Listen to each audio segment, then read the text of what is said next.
Welcome back to our Spark sessions. Right now we're talking about our book Spark Forever, a True Beauty course, and we're in our spirit section. We're talking about how the roots of the flower are kind of like the roots of our spirit, and we got to keep all of that healthy and strong if we want our blooms on our flower to really be beautiful and to light up the world. And so today we're going to be talking about quiet time down here, one of our roots.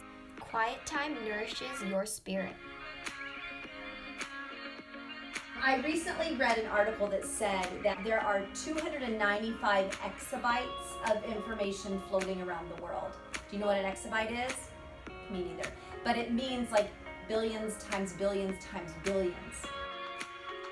In today's world, is it kind of hard to find that quiet time? Definitely. There's always so much going on. So, Kari, how do you feel when you are on information overload? When you just got information buzzing all around you, good, bad news, good news, all the stuff you learned in class today, all the stuff that you've seen on your screen today, plus you've got an agenda. You've got, basketball practice and cross country and homework and friends to keep up with and relationships to maintain. Yeah, it makes me feel absolutely crazy. I just feel crazy. I just want to scream or something. Yeah. I've seen it. But it's normal, right? Yeah. I do it too. So if you took a canvas and you started painting on this canvas, you just took a bunch of brown, a bunch of green, and a bunch of red, and a bunch of blue. If your canvas is full, then how can you find a place to create something new on that canvas, right? You gotta clear it. You gotta clear that space. You gotta find that white space. And so by finding your quiet time, you're finding that white space so that you can get more creative, so that you can find all of that goodness in you. And all of that stuff that's begging to be heard that doesn't get a turn because of the gossip and the school and the activities and the friends and family demands and everything around you. So what are some ways that we can take that time? Well, you just need to kind of pause and take time for yourself. So that can be in many different ways. Like you could go and do some crafting, or if you're into making food, you could cook your favorite dish. You could go on a nature walk. Just any way that you feel connected to yourself and your own spirit.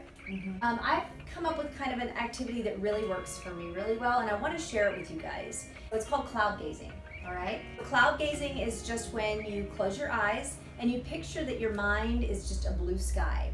And of course, your thoughts are in that mind, and they're the clouds. And then there's all kinds of other things that sometimes fly by. Maybe a big jet that flies by, to remind you of something or to scare you about something. And then you've got the helicopter kind of hovering, saying, hey, don't forget about this, So you've got all these different things going on in your mind. So what you got to do is you got to just breathe into that blue sky.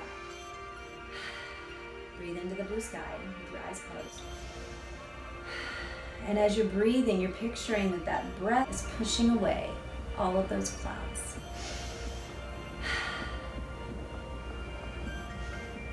And as you push away those clouds with your breath, you come to that blue sky, that clear canvas in your mind, and you just find that place.